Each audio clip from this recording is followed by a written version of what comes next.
Maintenant, si vous voulez bien, je reviens à mon partage d'écran et je ne vais pas tarder à le reprendre.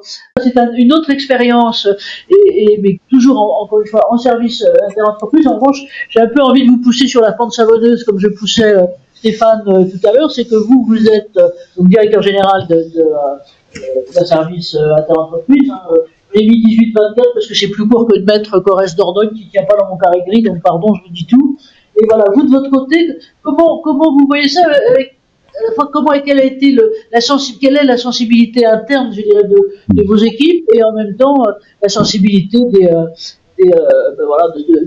globalement de votre action. Donc c'est à vous, je ne vais pas tarder à revenir. Voilà. Et donc alors vous intervenez en binôme avec Marie, Loriol et vous-même. Merci à vous. Tout à fait, on ne sera pas très long et le strapontin est pris à bon escient. Merci Anne-Marie, bonjour à toutes et tous. Le service de prévention de santé au travail, alors qui n'est pas du 18, c'est le 19 la Corrèze et le 24 la Dordogne. Mais vous y étiez presque Anne-Marie. C'est votre ami Florence Morin qui m'a contaminé, pardon. Il n'y a pas de souci. Donc nous, effectivement, le service s'est engagé sur cette démarche, alors de manière sur deux axes. Le premier, ça vous a pas échappé, M. Pimbert parlait des dernières lois, celle de 2021, l'article 1, souvent arraché de haute lutte, renvoie vers les questions d'égalité femmes-hommes sur le milieu du travail et renvoie aussi par ailleurs à des précisions sur la notion de harcèlement. Dans le harcèlement, il y a le moral et le sexuel, et de manière très sociétale, pour employer ce mot, la question des violences sexuelles et propos sexistes ou agissements, il y a différentes formulations, mais on voit bien et on le précise de plus en plus, mérite l'attention d'un service de prévention et de santé au travail interentreprise. Nous, on gère entre 130 et 150 000 travailleurs et dirigeants sur ces deux départements. Il est impossible que des faits, des agissements ne se fassent pas jour. La question, c'est comment est-ce qu'on les recueille et comment le service de prévention et de santé au travail départemental, interentreprise, est une forme de vigie sociale. Nous recevons à peu près 60 000 consultations par an. Il est très probable que la moitié, est assez genrée, puisqu'on fait aussi des statistiques de genre aujourd'hui dans nos rapports d'activité annuels. Hommes, femmes, il y a une prévalence des agissements envers les femmes, mais pas que. On est très certainement passé à côté de signaux faibles. La première démarche que l'on a, c'est de se sensibiliser à cela, c'est-à-dire de former les équipes sur ces éléments. Est-ce qu'on est capable de le faire? Moi-même, je me suis formé c'était des formations femmes-hommes, en plus avec d'excellents outils de l'ANACT, salutations à nos collègues, et avec des documentations NRS. On a des outils pour ça. Encore faut-il qu'on mobilise nos préventeurs, nos infirmiers. Marie Loriol m'assiste aujourd'hui parce qu'elle est en charge et en référent là-dessus. Elle dira un mot naturellement de la manière dont les consultations peuvent être mises en place. Donc la première chose, c'est de sensibiliser les propres professionnels. Grosso modo, dans les services de santé au travail, on a un tiers de médecins, un peu plus d'infirmiers et autant de préventeurs. Le reste, c'est les services support. Toutes ces personnes-là, services support compris, je mets donc les secrétaires médicales dedans, sont des capteurs d'information.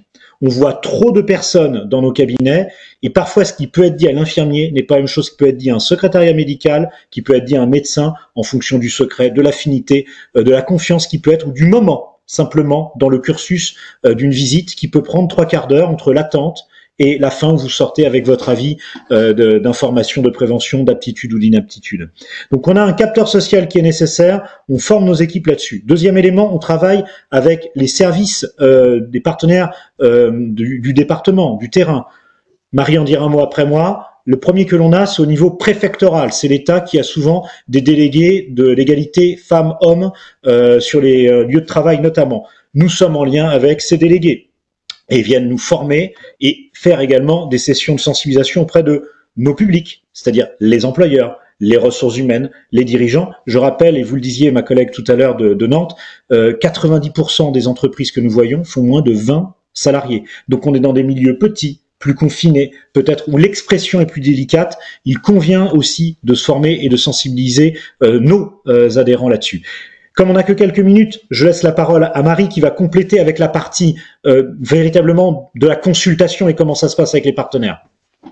Merci Laurent, hein. Merci Laurent et bravo pour tenir les temps. Marie, à vous. Bonsoir à tous, merci de nous recevoir ce soir.